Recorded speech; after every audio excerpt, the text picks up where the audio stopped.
Charles, Liquor CEO. Thanks for checking in today. Today we're going to talk a little bit about how to make rum.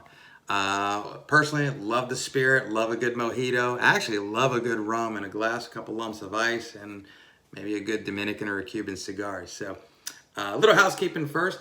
If you like the content that I put out for you guys, thanks for stopping by again. I really appreciate it. But if you like the content, like the video, subscribe to the channel, please, and hit that little notify button. You'll be alerted when we put up some other content that I hope personally you find valuable. If you ever have any questions, you can reach out to me directly, liquorceo@gmail.com. Leave a comment below. That's cool. I'm the chief director at a firm called 40-80 Spirits, 40-80spirits.com. We actually make craft spirits and we help other people make craft spirits. So if you're interested in that line of work or you have any questions at all, feel free to reach out. You can get in touch with me through the website or again, liquorceo@gmail.com. I'd appreciate it. Okay, let's jump right in. Oh yeah, and also follow me on Instagram. Let's do this. Let's talk a little bit about rum. There are 4 steps to making rum. I personally like Caribbean rum is, so other people make rum in other parts of the world, but Caribbean rum to me is the best because it's made from sugarcane.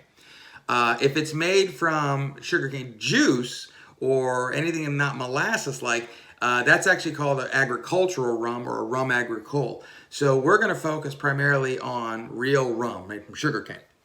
So the first step in making the first of the 4-step process is called the harvest. You actually have to go out and you got to harvest your sugarcane.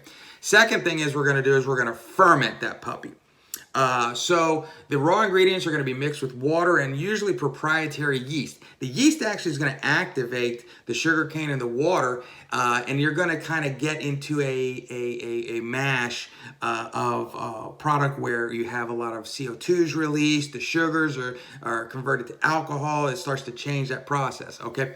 From there, the mash, the fermented product with the proprietary yeast that actually activates it, slow or fast, which does impact the quality of the finished rum.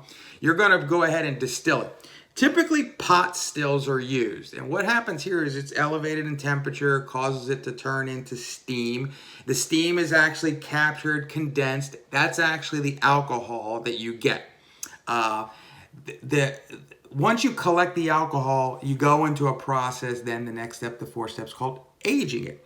So the aging is very important because what they'll do is they'll take some old oak barrels that were previously used to age Scotch, whiskey, or cognacs even, and they'll stick it in the barrels and they'll just let it age. And there, flavors are extracted from the wood, colors, etc., are extracted so as to kind of get you towards your final product of rum, what it's going to be. So the interesting thing about that is in the aging process, you can actually alcohol can evaporate over time in the aging. So you need to, and this is up to your rum distiller, it's up to them to really distill this out at the top and get you enough alcohol content so that after you age it, you've accounted for the evaporation of the alcohol so you can hit your 35, 40 or whatever percent alcohol you're going for in your finished product.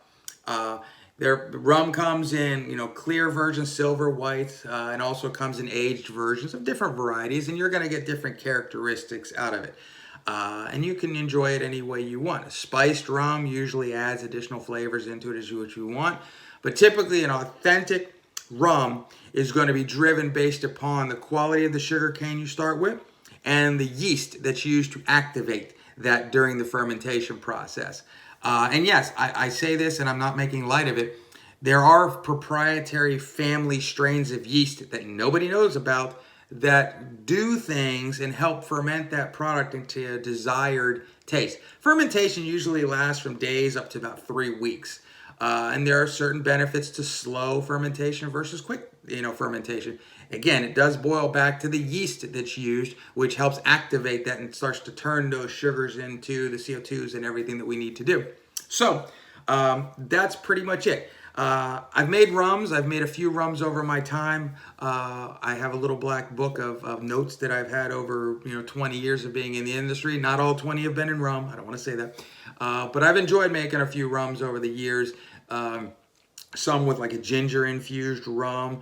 And more recently, I'm working on just a great, super premium clear rum. It's called Don DeMarco rum. It's made in the Dominican Republic.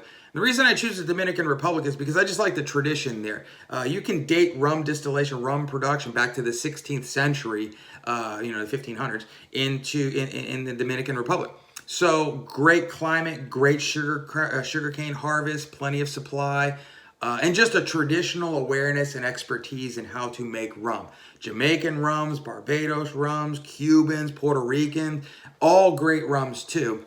But little bits of climates, little bits of harvesting and growth tips and tricks that they do get you a good supply of sugarcane that you can do.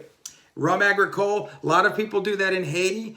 They also do regular rum, but there's a good agricole supply of made from sugarcane juice in Haiti. So I don't want to leave the Haitian rums out. Mount Gay, great rums, so don't get me wrong. But that's basically in a nutshell how rum's made.